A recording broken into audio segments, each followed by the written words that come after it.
संकट में मार्गदर्शक नहीं होने के कारण पतित हो गया, ब्रह्मचर्य अधोगामी हो गया।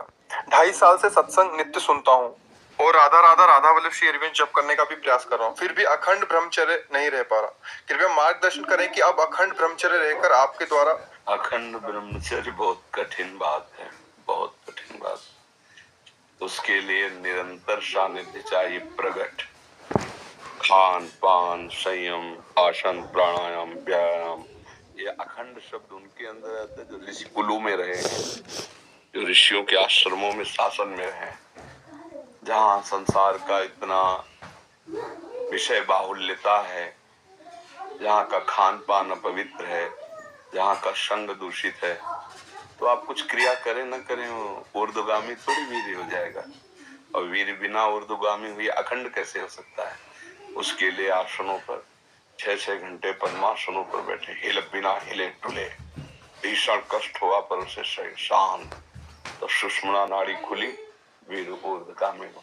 प्राणायाम के द्वारा प्राणों का संयम, शरीर को व्यायाम के द्वारा स्वस्थ, आसनों के द्वारा वश में कर लेना, आहार के द्वारा पवित्र बुद्धि करना, इंद्रिय भोगों का दृश्य श्रवण संभोग इनसे दूर रहना, इंद्रिया पवित्र, तब जाके वीर ऊर्ध्वगामी होता, उसे कहते हैं अखंड ब्रह्मचारी।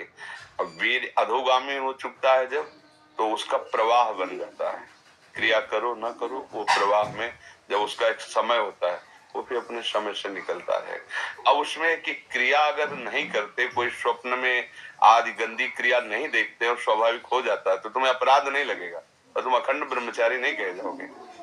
उसके लिए बहुत से अखंड ब्रह्मचर्य ऐसे थोड़ी होता है, प्राणों की बाजी लगा देनी पड़ती है, रोना होता है। हम लोग रोए हैं, कैसे कैसे बड़े बड़े महात्माओं से सब, तो 6 घंटे आसन पे बैठे, हर नस नाड़ी आग उगलती है।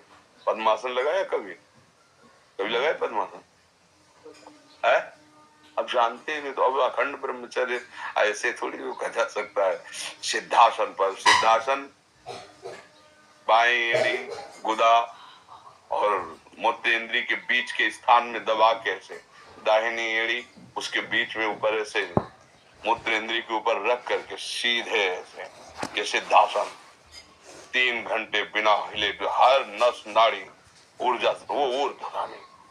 ऐसे थोड़ी होता है कि ऐसे अखंड ब्रह्मचर्य तो शब्द ही नहीं लग सकता।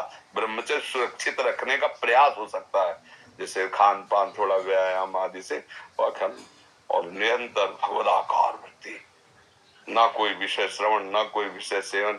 ये तो बड़े बड़े ब्रह्म ऋषियों का संकल्प होता है, महात्माओं का जो योग में चढ़े बड़े हैं।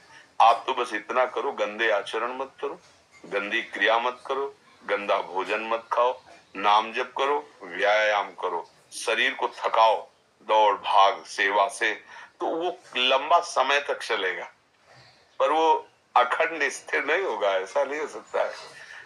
व्यवहारिक वातावरण में सांसारिक भोगों के बीच में रह के मनमानी भोजन करते हुए ऐसे ऐसे नहीं होता है। शून्याकार वृत्ति, प्राण संयम, मन पवित्र, जितेंद्री और फिर वीर ऊर्ध्वगामी। बहुत मतलब ये शब्द तो मतलब नहीं हो सकता, क्योंकि यही अवस्था होती है ऊर्ध्वगामी करने की। या तो आप बाबा जी होते और फिर हम देखते कि हाँ बचपन से प्रयासरत हो, तो फिर उसमें। अब आप जानते हैं कि पद्मासन कैसे कहते से, तो ऊर्ध्वगामी कैसे? मेरुदंड 6 घंटे 8 घंटे एकदम 90 अंश के कोण में सीधा, श्वास को बिल्कुल शांत, पास बैठा हुआ है लेकिन तुम्हारी श्वास नहीं सुनाई, ऐसा है। चल रही कि नहीं चल रही, एकदम शांत, प्राण संयम में, तब सुषुम्ना नाड़ी खुलती, फिर फिर तो मतलब जब ऊर्ध्वगामी हो गया तब अखंड ब्रह्मचारी शब्द आता है नहीं?